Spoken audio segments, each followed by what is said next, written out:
那不是林向海吗？回来了？不是说在外头挺能干吗？怎么又回村了？哼，还能为啥？外头不好混呗。回来赶海捡螺，也算有个活路。我回来了。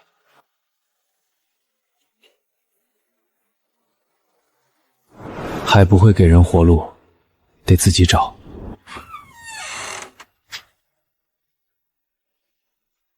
向海，妈，我回来了。回来就好，回来就好。回来也不提前说一声，想给你们个惊喜。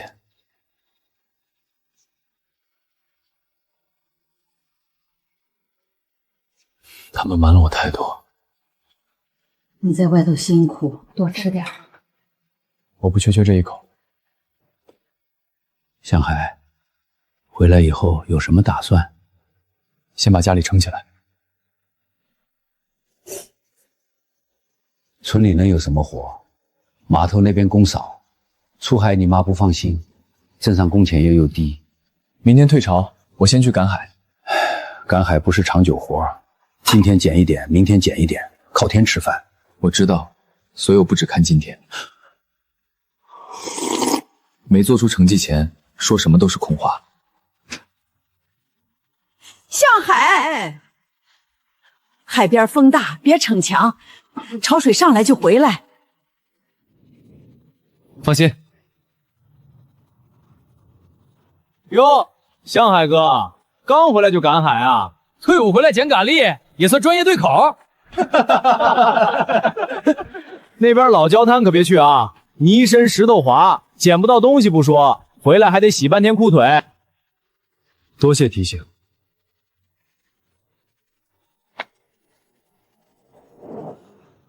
装什么装？等会儿看你空着手回来。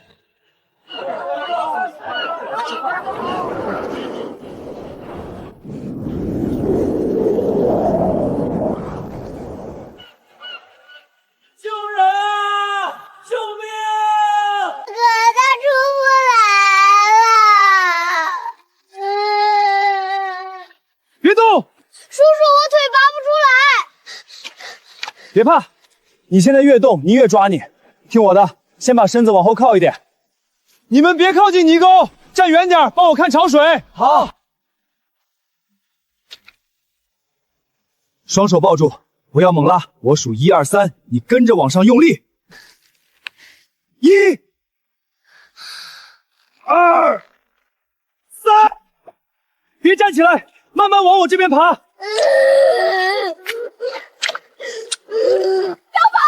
我的小跑！谢谢你，真的谢谢你！要不是你，我都不知道怎么办才好。以后退潮别让孩子往深泥里跑，看着是滩，下面可能是软的。我记住了，我记住了。这不是临守成家的向海吗？刚才还真稳，要是一般人早乱了。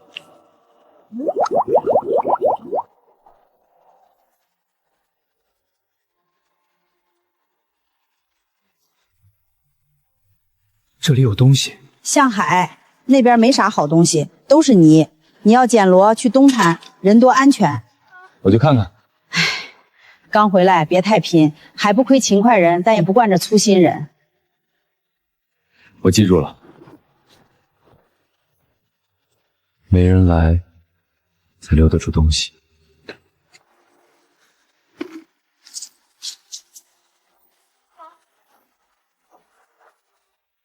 哈哈哈哈哈！忙活一上午就捡这么点儿，向海哥，这赶海的饭可不好吃啊！饭好不好吃，得煮熟了才知道。神神秘秘。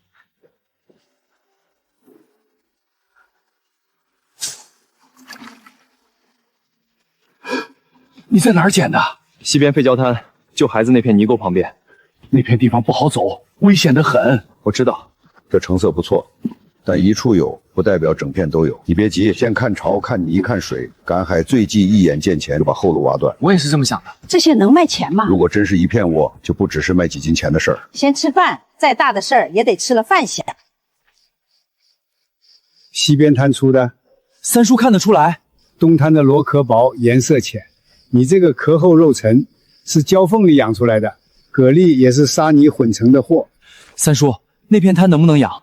能不能养，不看今天有多少，看你能不能忍住不挖掘。我不想捞一把就走。那你就先去村委把该写的写清楚。海边的东西看着是无主，真有了钱，就会有一堆人说是大家的。你要干长久，第一步不是下滩，是立字据。字据，这才是最要紧的。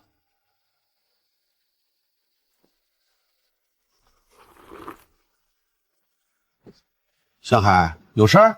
村长，我想承包西边那片废弃礁滩。你说哪儿？西礁滩。林向海，你救个孩子回来，还真把自己当海边能人了。那片烂泥滩，你承包它干啥？养石头啊？500块都嫌多，那地方白送我都不要。向海，别刚回来就把家底折腾没了。我不白要，按村里废滩承包的规矩来，范围、年限、用途都写清楚。你想好了？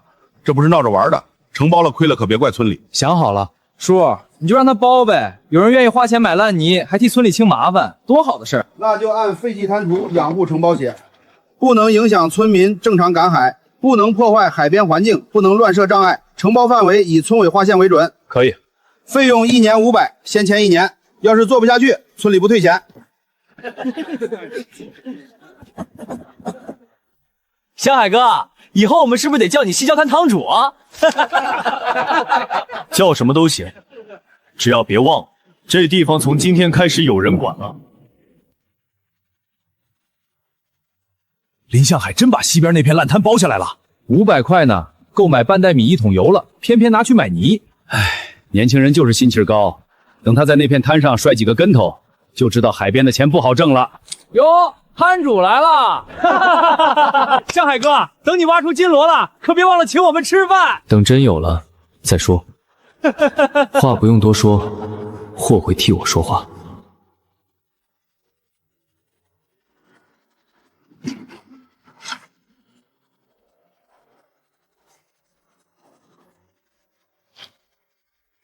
这么早就来了？潮水不等人。这些编号是做什么的？分区，以后哪片采了，哪片没采，哪片要养护，都记下来。你想的挺细。不细不行，别人觉得这是烂泥，我要是也糊里糊涂，它就真只能是烂泥。我娘蒸的红薯，给你带2个。清滩费力，别空着肚子干。谢谢。这片滩要清出来不容易，不容易才没人干，没人干才轮得到我。那你以后每次采收最好都记下来，日期、天气、潮水、重量，卖给谁，越清楚越好。你也觉得我能卖出去？我不知道能不能，但我知道，只要做买卖，账就不能乱。向海，今天挖到金子没？还没，先把泥洗干净。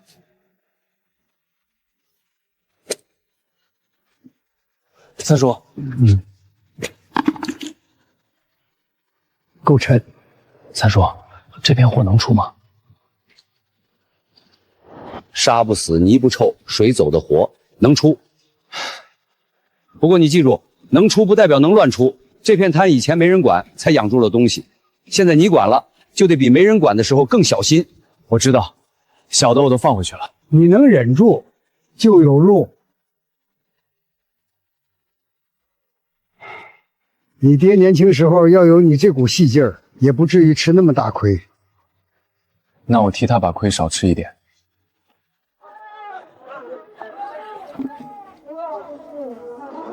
卖蛤蜊？卖。哟，这不是海丰村的林向海吗？这蛤蜊泥重啊，海螺壳厚，肉不一定多。多少钱？你刚回来，我照顾你。海螺、蛤蜊一起35。35全部，不少了。你这点货放到中午就掉价。再说你又不是天天能有，散货就这个价。刘老板，你准备拿去卖多少？这不是你该问的。你卖货，我收货，各赚各的。我不卖了。林向海，买卖不是你这么做的。我出了价，你嫌少可以谈。你不是谈，你是在压。年轻人别太硬，镇上水产街就这么大，你今天从我这儿走，以后再想卖货可没那么容易。镇上不收，我去县城。县城，你背着这点鼓励海螺走到县城，等你走到货都闷了，到时候别又拎回来求我收。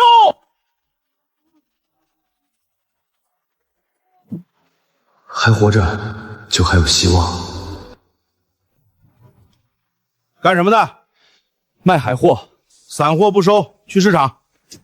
麻烦您看一眼，货新，如果不合适，我马上走。什么货？周主任，乡下来的，说卖海货。打开看看。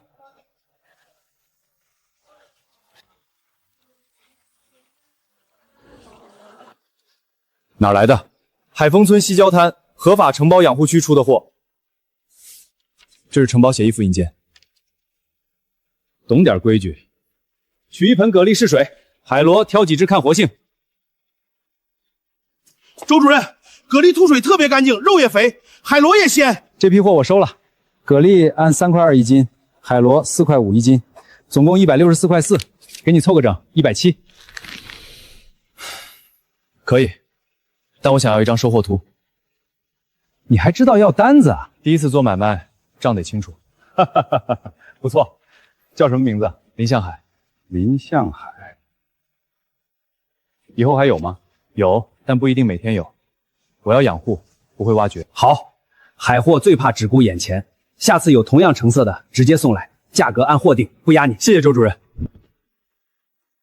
林向海，你哪来的钱？买米买油了？你不是去卖那点螺吗？卖了多少啊？那片烂摊能卖出这么多钱？你不会是从哪儿弄了不该弄的货吧？说话要有凭据。那你拿凭据啊！县城海盛饭店收货单：海螺11斤2两，蛤蜊36斤，验收合格，现金结清，170块，真的是170，真有饭店收西郊滩的货。那片烂摊原来真能出好东西啊！货从哪儿来，卖给谁，多少钱都在单上。以后谁再说我来路不正，也请拿出凭据。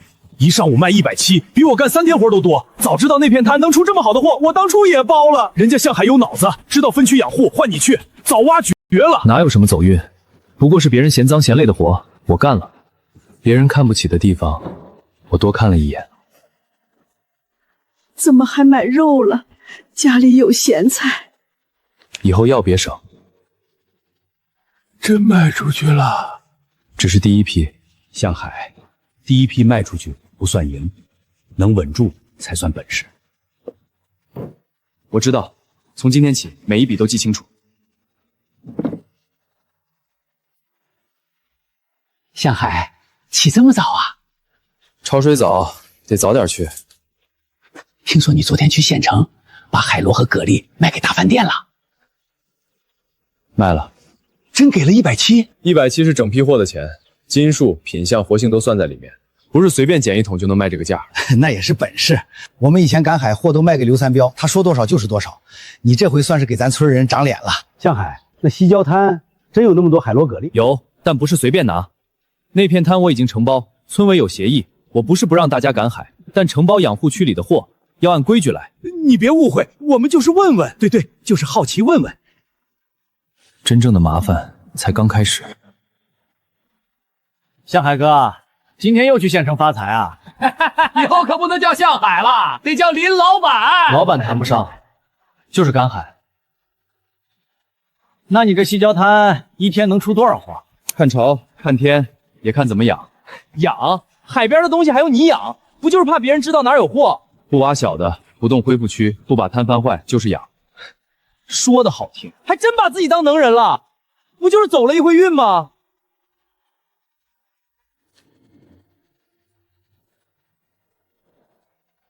果然有人来过。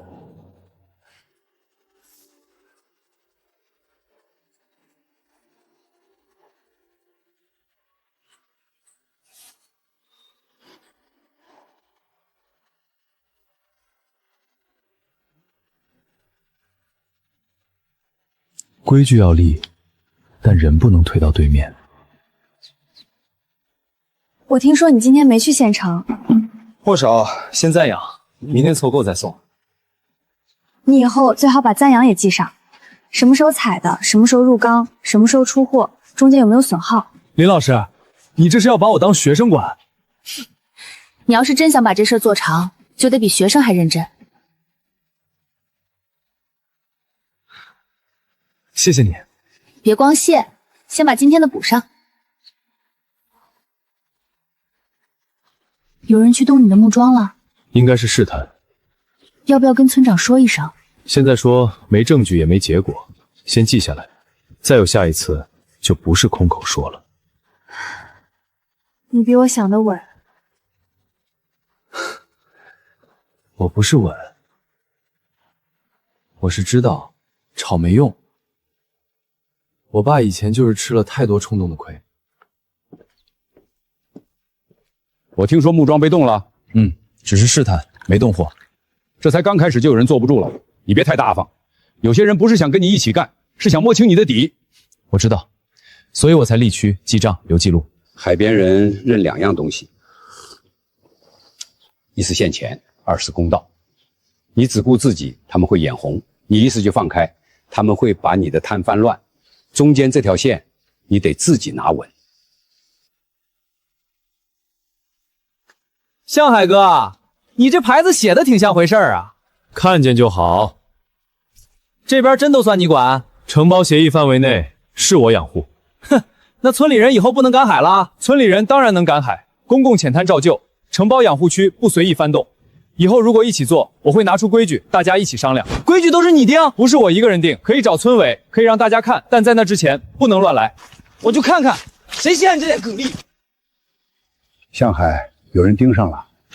早晚的事儿。穷的时候怕没饭吃，有点路了又怕人惦记。爸，所以这次我不靠嘴争，我靠合同、账本、规矩。你比我年轻时候清醒。我也是看着你吃亏才学会的。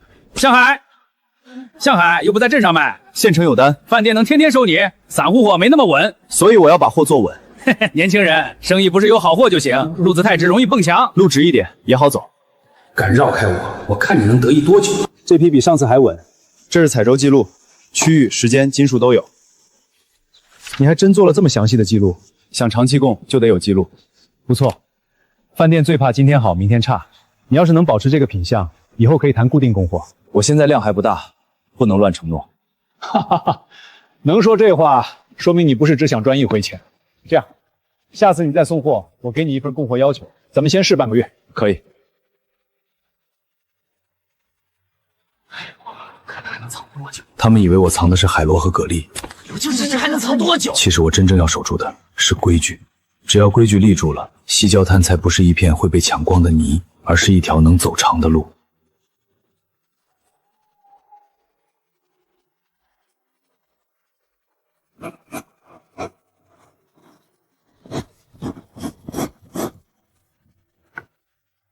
散卖是情分，供货是责任。一旦签了，就不能掉链子。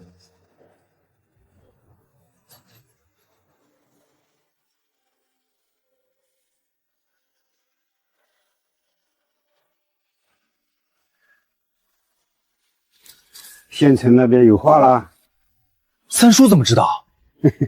你昨晚从我门口过，脚步比平时慢半拍，人心里有事儿，脚下藏不住。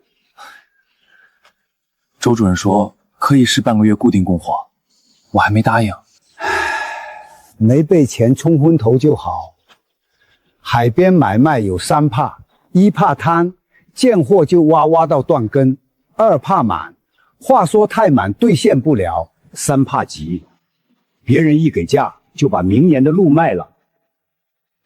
我就是担心这个，现在货量不够，暂养条件也差，万一遇到坏天气供不上，就砸了招牌。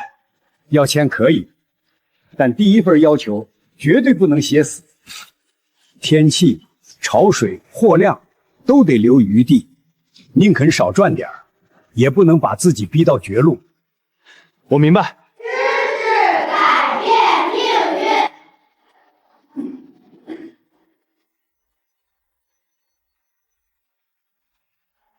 供货的事儿，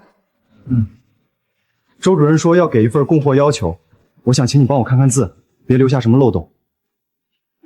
下午我放学后去你家。向海，这不是小事，第一次写规矩一定要写清楚，以后很多麻烦都是从一句含糊话里生出来的。我记住了。这是供货要求草案，你先看，不懂的问。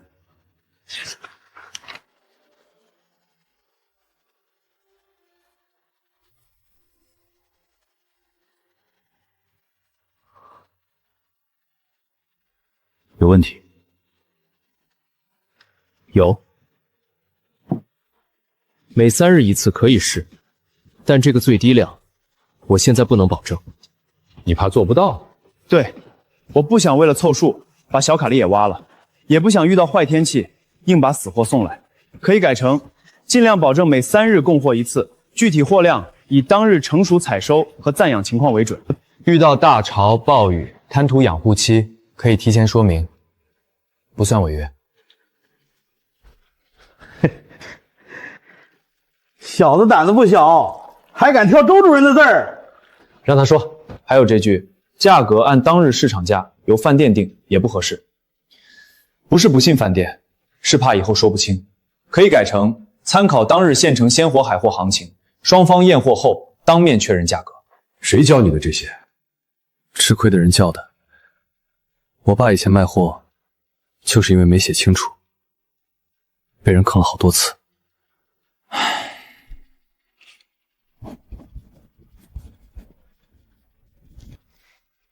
先按这个试。谢谢周主任。别急着谢，规矩写清了，后面就看你能不能做到了。饭店要的是稳定，不是1次2次新鲜。我会按规矩来，做不到就提前说，就绝不让货掉品。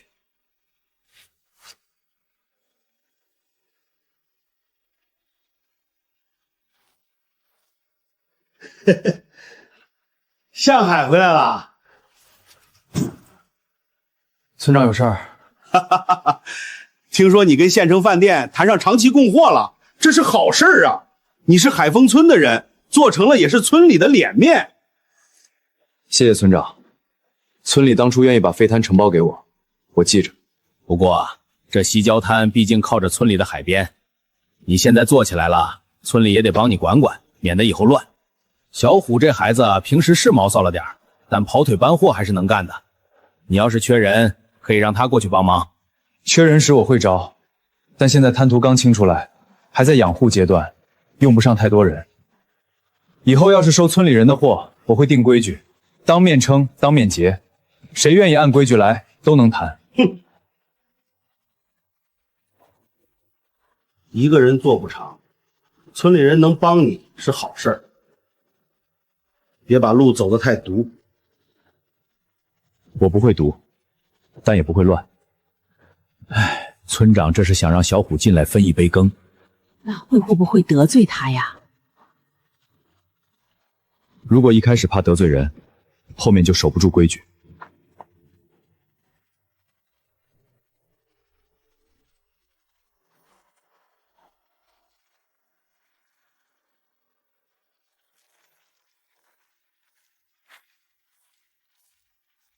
谁干的？不知道，但快知道了。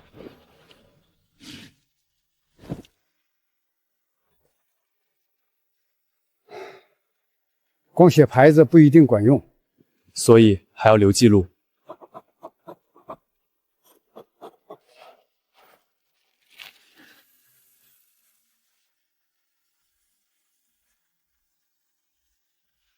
谁来过？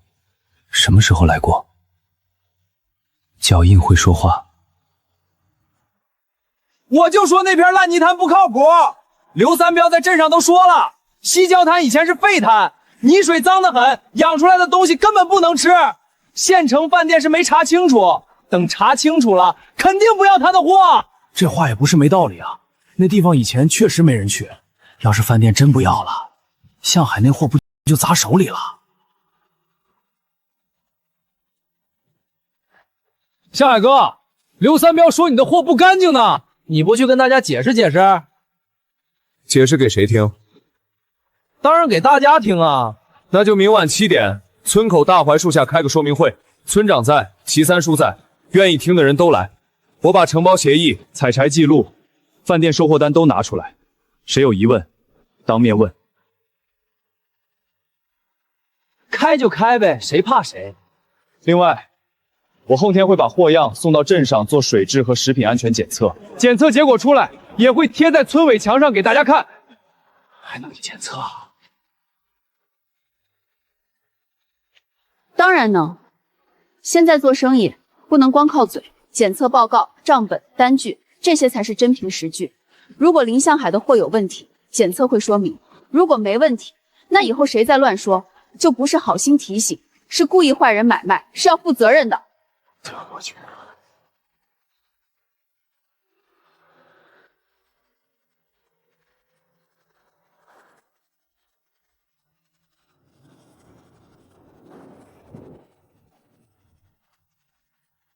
还真把单子拿出来了，要是真查出不干净，那向海可就惨了。今天这个会是向海自己提的，既然大家有疑问，就当面说清楚。向海，你说吧。我先说第一件事儿，西郊滩不是我偷偷占的，是村委按照废弃滩田养护用途承包给我的，写得很明白，不影响村民正常赶海，但承包养护区内需要按养护规矩管理。还真写着西郊滩，有村委的章。村里海边那么大，你说养护就是养护，大家以前也能去那边捡螺，凭什么现在就成你的了？以前能去，但没人愿意去，因为泥深、胶碎、难走，出货不稳。现在我花了500块承包费，清了3车碎网和垃圾。你可以说以前没人管，但不能说现在还是没人管。第二件事，西郊滩不是全部都采，这里是 A 区养护区，只看不采；这里是 B 区成熟蛤蜊采收区，这里是 C 区海螺交缝区。我不让乱翻，不是怕大家看见有货，是怕把小货翻死，把泥层翻散。向海这话没错，海边不是粮仓，想什么时候拿就什么时候拿。小螺、小蛤蜊都挖光了，过2年这片滩就废了。第三件事，货卖给谁，多少钱？这里有单子。第一次，海螺11斤2两，蛤蜊36斤，收入170元。第二次，海螺15斤，蛤蜊42斤，收入246元。我的天，蛤蜊能卖到3块多一斤，饭店收了又怎么样？也不能说明那滩的水干净。对，所以我准备做检测，水样和货样明天一早就送镇上水产站，检测结果出来我会贴在村委墙上，合格就是合格，不合就是不符合。做买卖最怕口争，有人说不干净就拿检测报告看，账本不是给自己看的，是给以后说得清楚用的。向海，那以后我们自己在公共浅滩捡的，能不能卖给你？可以谈，但必须按规矩来。第一，死货不要；第二，壳长不到3厘米的小货不要；第三，泥沙太重没吐干净的不要。如果大家愿意把合格的货卖给我，我当面称重，当面记账，当面结钱。比刘三三高不？货好就比他高，货不好我不会收。万一林向海以后做大了，也跟刘三板一样压价怎么办？所有记账，每一笔都有日期、货主、斤数、单价、总价。我可以帮忙记账，账目每月初1在村委公示一次。向海能把话说到这个份上，也算清楚明白。不过村里还是要提醒，海边安全第一，以后采收、收货、赶海区域都得有明确的规矩。西郊滩那边，我已经准备做几块潮汐提醒牌，把危险写清楚。检测费50块，购买半袋米了，但这钱不能省。向海，听说你昨晚在村口开大会了，挺热闹啊。听说你最近挺关心我的货，我也是为饭店和村人好，提醒一句不算错吧？提醒可以，造谣不行。谁没有证据就乱说，就是谁。哼，年轻人说话别太满，小心风大闪了舌头。所以我去做检测了，结果出来我会给海盛饭店送一份，也会贴在海丰村村口，到时候谁对谁错，大家自然清楚。行，我等着看结果。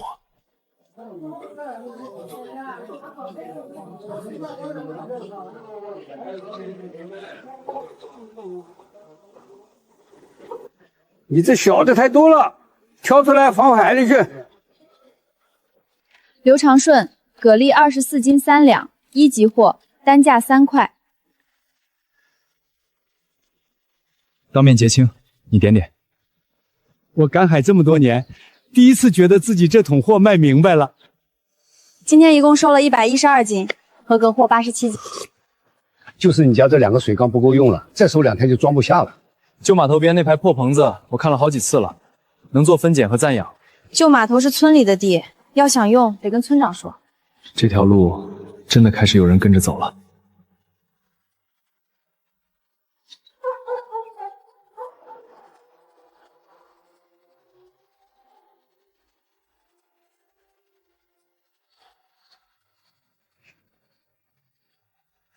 向海，旧码头不是你家院子，你真要动那里，村里人就都会盯上。我知道，知道你还要去？爸，今天收了87斤合格货，家里这2个大水缸已经快满了。明天要是来150斤、200斤，我怎么办？不接，村民会失望；接了，货养不好闷死了，饭店会退货。入缸开，不能断在水缸上。向海说的对，赶海是小买卖，暂养才是正经买卖。货活着，价才活着，死货一文不值。还有现金流，今天支出236.8块，明天如果继续按这个量收，家里的周转钱最多撑3天。暂养点不只是放货，还要分级编号出入库，否则量一大，账肯定会乱。你们都想好了，我也拦不住。但你记住，千万别凭一句口头话就动工，先找村长，先写字据。我记住了，明天一早我就去村委。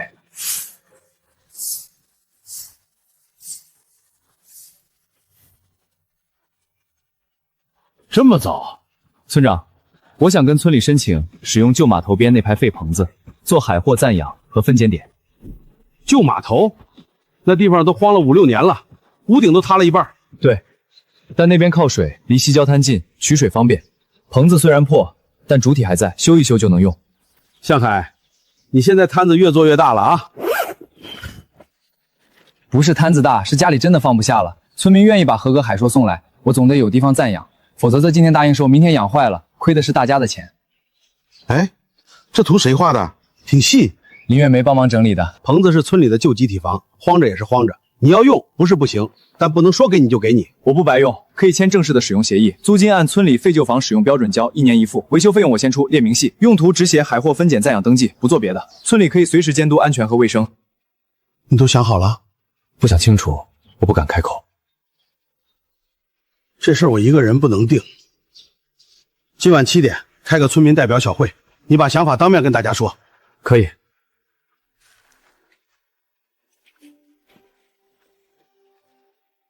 向海哥，西郊滩还没捂热，又看上旧码头了，胃口不小啊。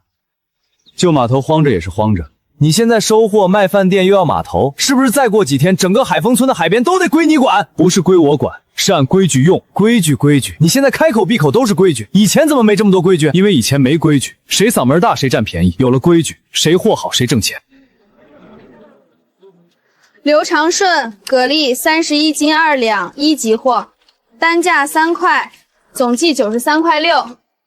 谢谢林老师，昨天卖了70多，今天又90多，比我以前干1个星期都强。陈建明海螺16斤4两，1级货，单价4.2块，总计68.8毛8，给你69。林老师，再念一遍呗，我回去好给我媳妇显摆显摆。以前卖货给刘三彪得看他脸色，他说多少就是多少，还拖着不给钱。现在倒好，当面称，当面结，腰杆都挺直了。向海，你看这桶，天热，吐沙不及时，已经开始有死的了。再这么收下去，明天损耗至少得有1成。所以今晚旧码头的事儿必须谈下来。今天叫大家来就一件事儿，向海想申请使用旧码头那排废棚子做海货暂养和分拣点，大家有啥想法都当面说。我反对。旧码头是村里的集体财产，凭什么给他一个人用？他修好了，以后就成他私人的了。是啊，以后会不会不让我们靠近码头了？要是他一个人占了好处，村里不是吃亏了吗？我先说清楚3点：第一，旧码头不是白拿，也不是归我私人所有，我申请的是使用权，租金照交，1年1付。第二，维修费用我先出，列明细，年底工时。第三，用途只做暂养分拣称重记账，永远不做私人用途。这里是称重点，所有村民送来的货都在这里当面称。这里是分级区，合格货进暂养，不合格当场退回。这里是账桌，林月梅负责记录，货主自己也可以留一份。这里是暂养桶，按批次号，谁的货都能查到。我觉得行，要是没地方养货，饭店不要了，咱们以后还是只能卖给刘三彪，任他压价。我也赞成，只要能当面称、当面结，不压价，我没意见。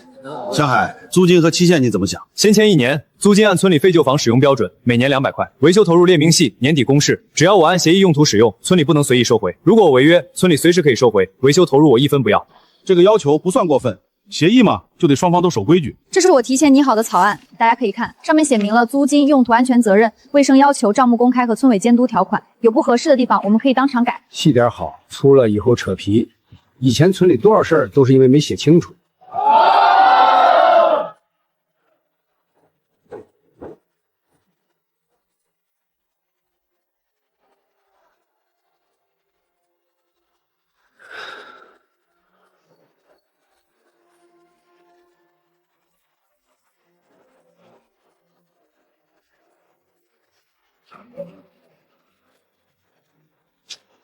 凭什么让我给他打工？我又不卖货给他。你要是有本事，也拿出个章程让大家跟你干。没有，就少说话，多干活。棚顶那边木板轻，你帮忙递一下，注意安全。这里原来有一条配水沟，别堵了。暂养水要能进能出，死水养不住活货，把沟挖深一点。再铺点碎石。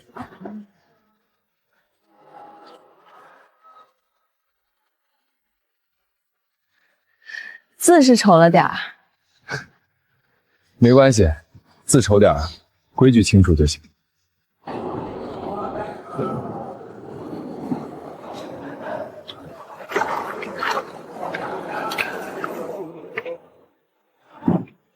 9斤8两。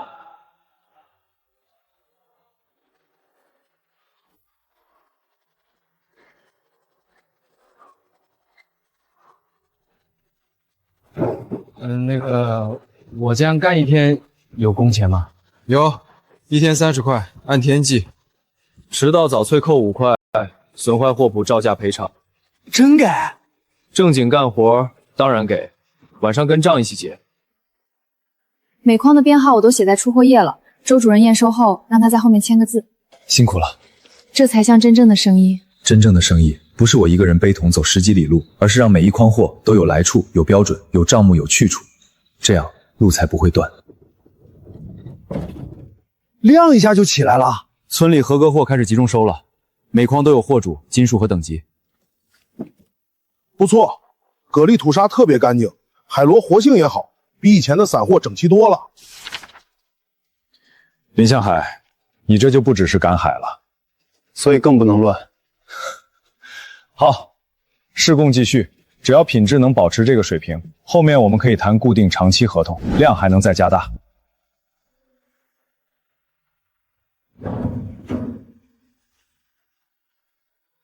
向海回来了。货都交了，周主任很满意，这条路才刚开始。刚开始就好。人这一辈子怕的不是开始，怕的是不敢开始。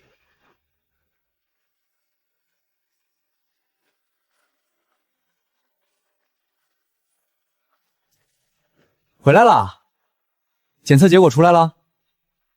出来了，咋样？合格不？晚上村口贴。还挺能卖关子。要是不合格，也别太难过。他其实也不是真的坏。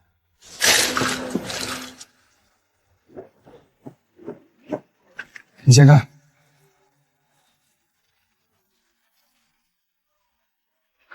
合格，水样和样品都合格。这下那些闲话该歇一歇了。闲话不会自己歇，要让他没地方站。我去抄一份简明说明，晚上贴村口。员管你收好，复印件给饭店送一份，赞扬点也留一份贴墙上。长顺叔、建民叔，你们来了。向海，检测结果真出来了，咋样啊？真合格。哎呀，以后刘三彪再说咱们的货不干净，就让他自己看报告去。西郊滩水样检测合格，海螺蛤蜊样品检测合格，真合格！这下我心里踏实了。以前总听刘三彪说西郊滩的水脏，原来都是瞎说的。我就说嘛，咱们海丰村的海养出来的货能差得了？向海，这事儿办得稳，村里人都要靠这条路吃饭，稳一点好。以后水质检测、海边安全提醒，村委也可以配合你。那就太好了，谢谢村长。今天搬货的工钱月梅已经记上了，晚上去账桌领。我又没问，正经干活，该给就给。检测合格，那刘三彪就是乱说的，没有证据就说人货有问题，不管是不是故意，都不该。我以前也跟着说过几句，以后少说，多看账。知道了。周主任，向海来了，有事儿？这是西郊滩的水质和货品检测报告，合格的，给您留一份存档。动作挺快，我就知道你是个稳当人。有人说货不干净，我总得拿出东西证明，不能砸了饭店的招牌，也不能砸了海丰村的招牌。这份我留档，以后海丰村这边的货，只要流程不变，品质不变，饭店可以继续施工，流程不会变。小李，你这货现在不光新鲜，还越来越啊！昨天楼上包厢的客人还问这骨粒是哪来的，说特别鲜。客人觉得还行就行，不是还行，是挺好，吐沙特别干净，火候一到就出味儿。以前我们买的散货，经常一锅蛤蜊半锅沙，洗都洗不干净。你这批货，厨房省了不少事儿。不过有一件事你得特别注意，量上来后最怕有人把差货混进来。你现在收全村的货，责任就在你身上，饭店认的是你的账，是你的签字。我明白，所以每筐货都有编号，货主、斤数、等级、采收时间都记着，出了问题能查到人。有人眼红，会专门从你的漏洞里钻，你得把篱笆扎紧。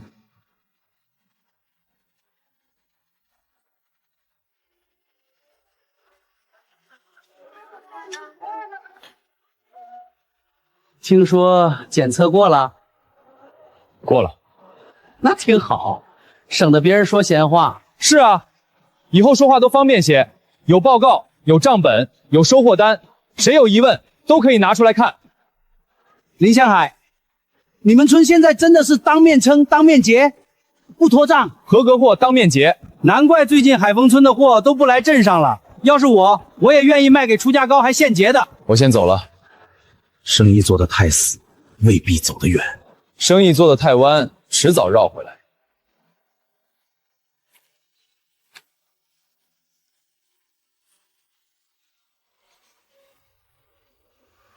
向海，你过来一下！怎么了？你看这个木牌，字迹不是我的，批次编号也不对。我们的编号是日期加区域加序号，这个只有数字，没有货主名。有死货，不是我收的，这里面至少有1/3是死的，还有不少小蛤蜊，我不可能收这种货。怎么会混进来这种货？要是送到饭店，不就全完了？谁这么缺德，往咱们赞扬点里放坏货？大家别乱猜，没有入库记录、没有编号的货不算赞扬点的货。今天这事儿，我们按规矩查。今天的入库记录我都核对过了。确实没有这32斤蛤蜊的记录。小虎，你去叫村长过来。三叔，你把这筐货看好，别让人动。月梅，你在账本上记：今日傍晚发现无编号异常货1筐，无入库记录，状态不合格，暂停出货，待查来源。这事儿不能糊弄，要真有人故意混货，就是坏全村人的买卖，查，必须查清楚。先查今天谁进过代发区，从明天开始。代发区加1道登记，非工作人员一律不准进。每筐货再加1个账签，木牌和账签对得上才能出货。海边人最怕坏货混好货，一筐坏了，坏的不是一筐的钱，是一片的名声。以前多少好买卖都是这么毁的。这筐货没送来是对的，知道。如果送来了，哪怕只有1筐，饭店以后再看海丰村的货都会打个问号。所以我必须亲自来跟您说清楚。很多人遇到这种事儿，第一反应是遮掩，你能主动来说，还拿出了这么详细的记录和整改方案，很难得。生意要做长久，就不能遮遮掩掩。以后如果再出现没有双编号的货，一律不算海丰村赞扬点的出货。我们会把责任落实到每一个人。好，你处理得很快，也很妥当。生意做大，不怕出问题，怕的是出问题后不敢承担。你能主动说，饭店反而更放心。周主任，您放心，货我一定会守住。不是你一个人守，你要让村里人都知道，坏1筐货，损的是所有人的钱。只有大家一起守规矩，这条路才能走长。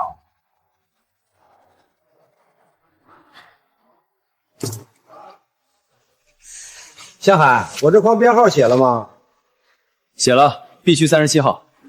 好嘞，可别跟别人的混了。李老师，你帮我看看，这几只是不是太小了？我挑出来了。对，这些还得再养半年，下次记得直接放回海里。小朋友，那边不能进，碰掉了牌子就对不上账了。规矩终于从神史上走进人心里了。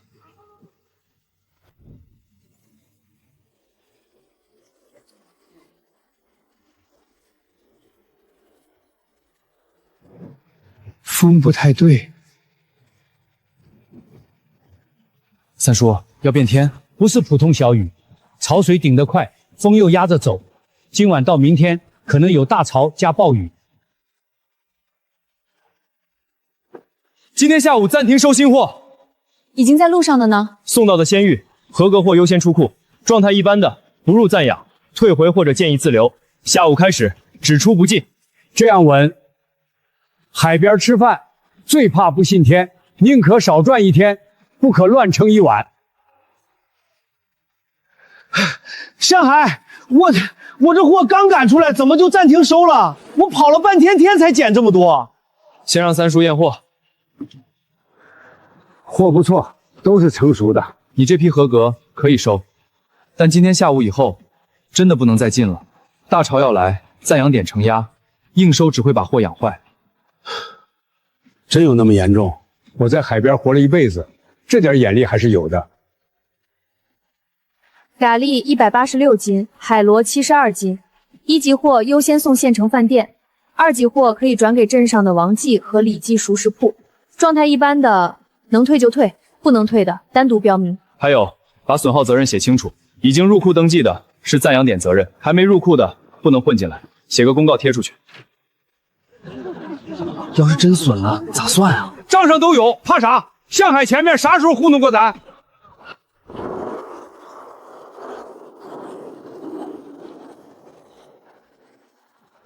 今天怎么提前这么多？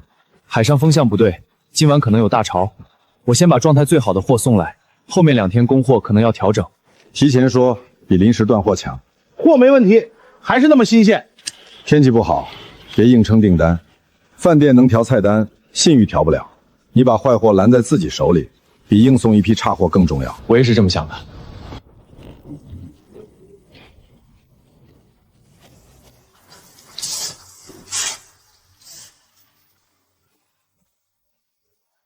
大家先停一下。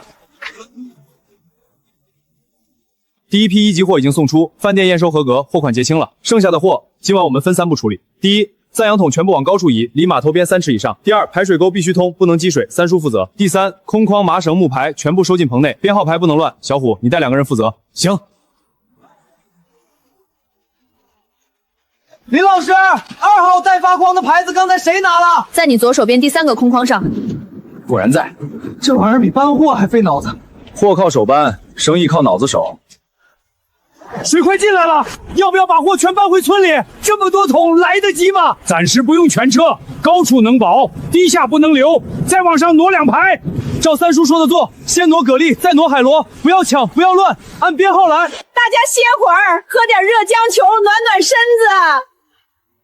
爸，你怎么来了？快回家！别的我帮不上，手账本我还能守。好，那你守账本。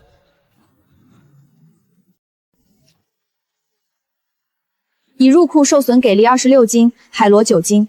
原因：大潮期间暂养状态下降，责任归暂养点。向海，这天灾不全怪你，能保住大半就不错了。是啊，昨晚你们守了一夜，大家都看见了。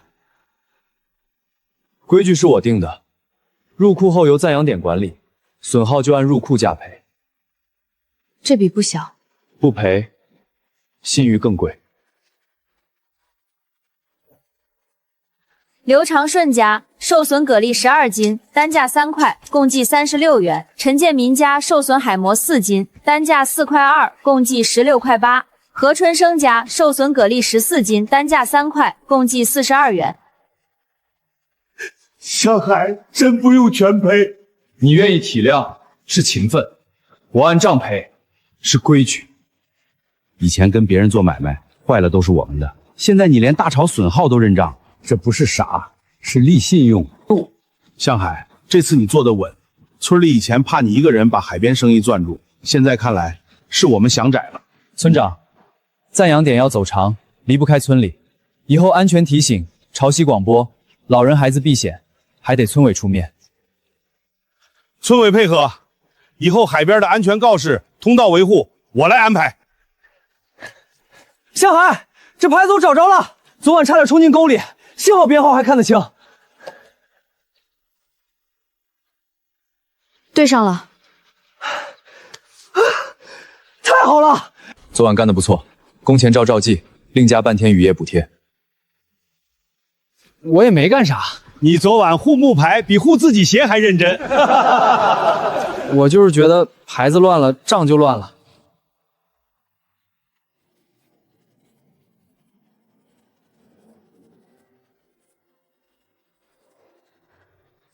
大潮损货，按账赔付，信誉保住，人心更稳。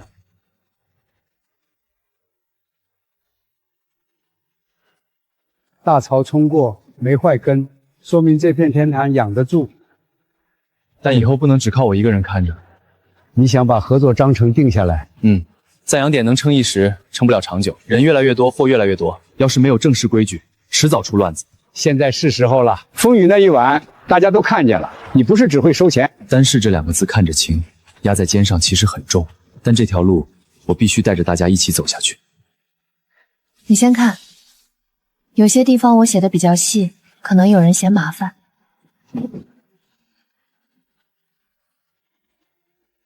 是不是写的太硬了？不是太硬，是正好。我怕有些人觉得受约束。想一起挣钱，就必须受约束，不然今天有人混差货，明天有人乱挖恢复区，后天就没人信我们了。章程写得好，海边人认现钱，也认公道，公道要落在纸上，才不会被嘴说歪。向海，坐。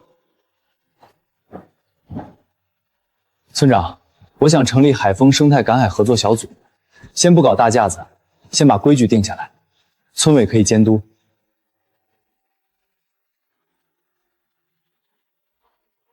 你不怕村委插手？我怕乱插手，不怕正经监督。你这小子说话越来越不绕，绕了容易误会。公共积累还准备修码头做安全设施，旧码头只是临时修了，真要走长还得加固。还有潮汐提醒牌、游客安全路线、孩子赶海安全课都要钱。你还想着游客？不是现在马上做，以后条件成熟可以做安全赶海体验，但前提是路线清楚、人员培训、潮汐提醒，不能破坏生态。我支持。今晚开村民会，你把章程讲清楚，只要大家同意，村委盖个见证章。谢谢村长。别谢我，你这段时间做的事儿，大家看得见。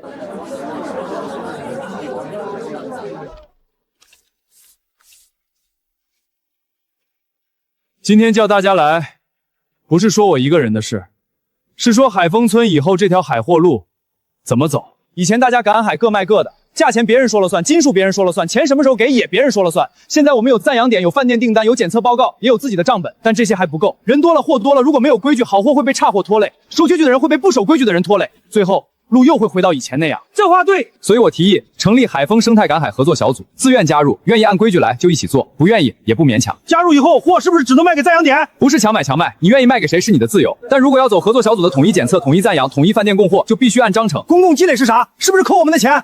公共积累不是乱扣，每笔出货扣除必要成本后，按照章程出5%，用于赞扬点维修、检测费、木牌、潮汐安全牌、码头维护，每月公示收支明细，大家都能查。这是样表，大家可以传着看。这样算就清楚了，只要不黑钱就行。那干活的人怎么算？比如搬货、送货、守夜、清摊，总不能都白干吧？问得好，劳务也要记账，谁干了什么活多少时间，按标准给工钱，不是谁跟我关系好谁多拿，也不是谁声音大谁多拿。小虎现在知道关心工钱了，我正经问事儿。章程大家都听了，村委的态度也说清楚，支持要监督安全卫生和账目公开。谁同意试行1个月的，可以签名或按手印，1个月后绝不合适，再开会改。我加入，我也加入。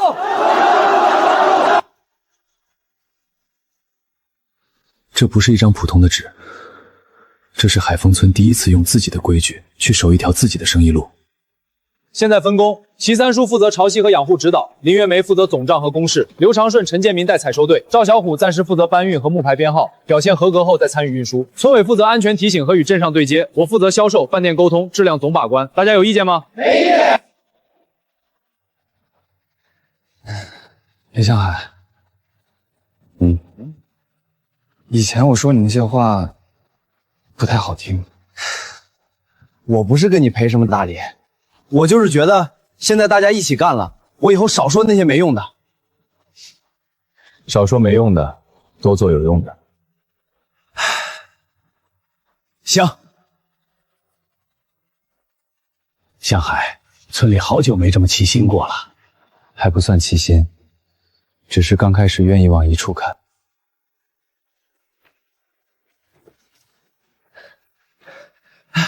向海，3号采收区今天货多，刘长顺说的加2只筐。空筐领用登记了吗？哎，登记了，你看字儿都写对了。这次没漏。那当然，我现在也懂账了。哈哈哈哈哈！懂账还早，先把自己名字写顺了再说。我晚上跟林老师学呢，每天写10个字儿。肯学就不晚。曾经最爱在村口笑我的人，如今成了战养点最认真护编号的人。一个人能不能变好，有时候不靠说教，靠的是让他看见，正经做事也能被人看得起。林向海，我第一次见你的时候，你带着刚打捞上来的新鲜海鲜，在饭店门口等候，一身朴实的模样，我真没想到这么快你就把整个村子都带起来了。还没带起来，只是刚有个样子。这货养的真好，吐沙干净，肉也肥，厨房省老事儿了。小玲，今天给我留2斤最好的海螺，我自己买，晚上给我孙子做。马师傅，个人购买也要登记。行，登记。你们这账比我们饭店库房还细。账细，大家才放心。这话对。下个月饭店打算把你们海丰村的海螺蛤蜊作为固定特色菜，量会比现在多2成，但我要求质量绝对不能降。多2成可以，但不能天天拉满，得看潮，看养护区恢复，不能为了订单把滩挖坏了。按现在的货量和养护节奏，多2成可以试，但必须把恢复区轮换写进供货说明，每周留1天养护期。可以是，但有3条。你又要谈规矩了，我就知道。第一，增加量分阶段，第1个月先加1成，第2个月再加1成，不一下子压满。第二，遇到大潮、暴雨和养护期，提前3天调整供货量。第三，价格严格按等级走，1级货1级价，2级货2级价，不能混算。可以，你越这样谈，我越放心。就按你说的来，先试行1个月。向海，镇里农业办这几天问起你们合作小组了。为什么？问你们怎么做的分区养护，账怎么管的，检测怎么做的，还说如果后面稳定，可以帮着对接规范化生态赶海合作社的登记。不用急，你不是常说饭要一口一口吃，路要一步一步走吗？先把这1个月的订单做好再说。村长现在也学会稳了，现在才明白，管不是钻，是让好事有章法，让能干的人干成事儿。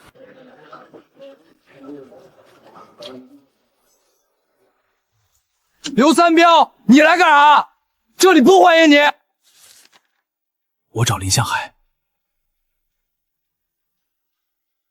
刘老板，有事儿？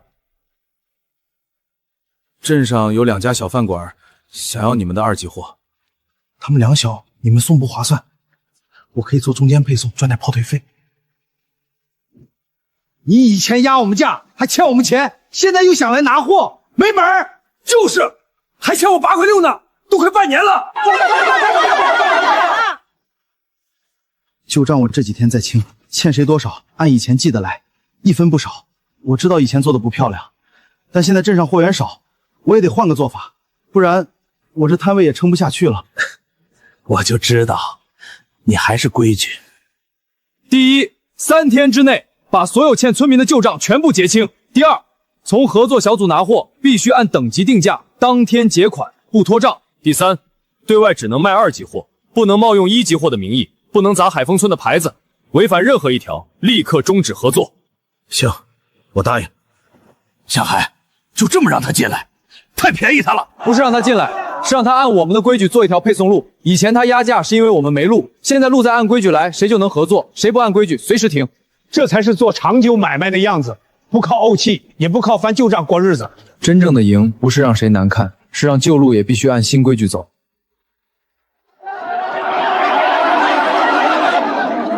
刘长顺家供货收入986元，劳务收入120元，总计1106元。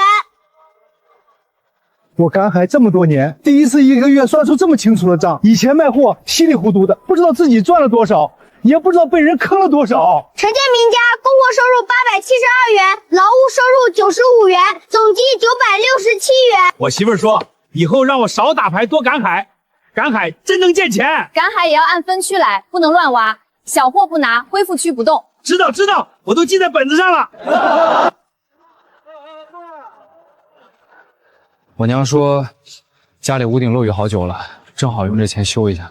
知道顾家了，就算长进。我又不是一直不懂事儿。旧码头的遮雨棚需要加固，排水孔要重新挖深，西郊滩还缺几块潮汐提醒牌。还有，村小学的屋顶也该修了。跟大家说件事儿，我个人这次分到的钱，拿出一半作为赞扬点扩建周转金，另一半捐给村小学修屋顶和买新桌椅。向海，你家里日子也刚好转一点，你妈还要吃药，用钱的地方多着呢。我留了一部分家用，够了。我小时候在村小学读书，屋顶漏雨，下雨天我们就拿着脸盆接水。现在村里有路了，孩子不能还坐在漏雨的屋子里上课。孩子们会记得你的。不用记我，记得这片海给了他们读书的机会就行。我也捐50，给孩子们买铅笔。我也捐30，我捐20。我也捐点，给孩子们买糖吃。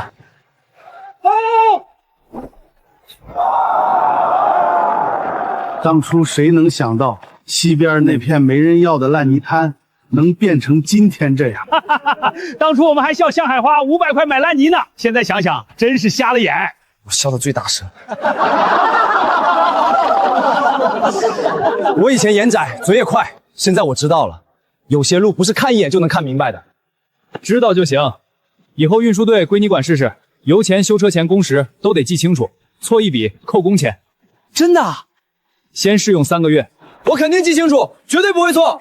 晚上先来我这儿学做运输表格。还要学呀？想当队长哪能怕表格啊？